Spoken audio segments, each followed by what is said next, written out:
HIV is a virus that is developed from having sexual intercourse or direct blood contact, usually, which is anything from needles to cuts to sex, of course. My major here is health education, concentrated in maternal child health. And basically with that, I want to promote the health and prenatal care within the African American community. What started me off is taking a class which is Health Science for Peer Educators. And with that, we learn about the basis of health, but also how to promote it or educate our peers with it. So within the class, we become, certified peer educators and also certified to speak about HIV/AIDS and hepatitis. There's so much to know, but it's only so little people who know about it. And it's basically breaking those traditional cultures or that ignorance from it and actually giving people the truth and learning and teaching them how to apply it to their lives. Washington, D.C. is unfortunately one of the hotbeds for the transmission and the infection of the HIV/AIDS virus. Howard University is a citadel of enlightenment in the midst of this community.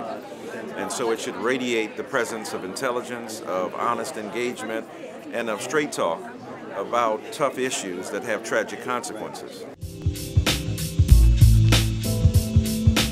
Howard is the future. You've got young women, girls and men who are about to step out into the world and change the future. And right now, HIV/AIDS is affecting our community. There's a lot of misperception that it isn't as dire an issue domestically as it is internationally. And the truth of the matter, it is. Since 1981, 27 years, African Americans have been disproportionately affected by the virus. I think that having this information come from African American students to African American youths is key. I don't think that unfortunately, kids don't listen to teachers and their parents in the same way as they listen to their peers.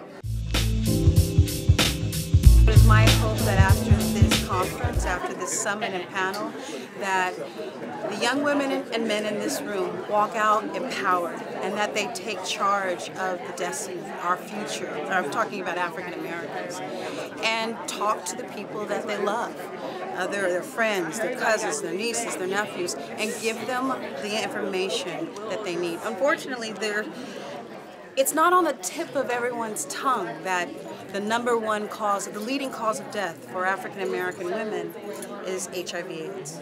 Between the ages of 25 and 34, nobody's talking about that.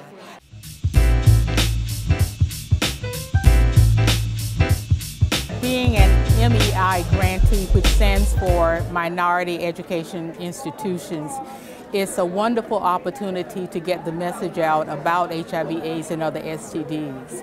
We were very fortunate to be funded. The MEI initiatives fund historically black colleges as well as tribal colleges, and the idea is to educate peers, train peers actually about HIV/AIDS, STDs, alcohol and drug use, and the impact that has on HIV and STDs, to train them so that they in turn educate their peers. It's a peer-led, peer-focused initiative because we know that students listen to other students, and students also can be the role models for behavior change.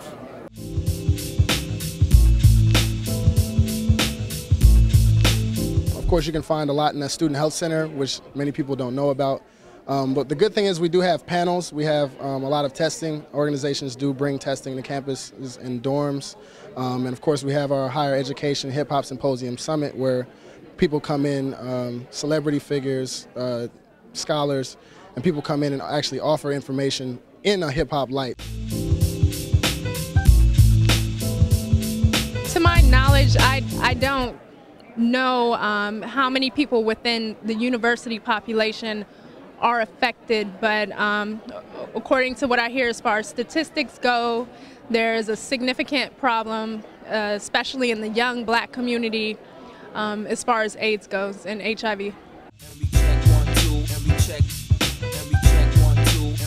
I believe that a lot of college students are sexually active, and being that they are sexually active, they are prone to getting infected if they don't really understand how to not get infected if you are sexually active. So it is a problem.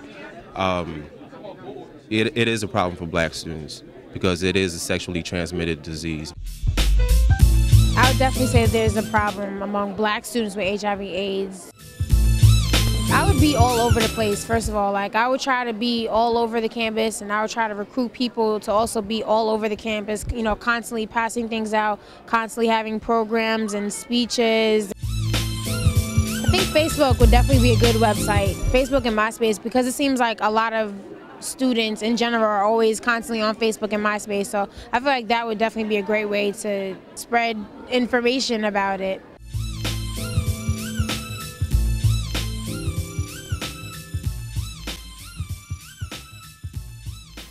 Stop depending on the hip-hop community to be your saviors.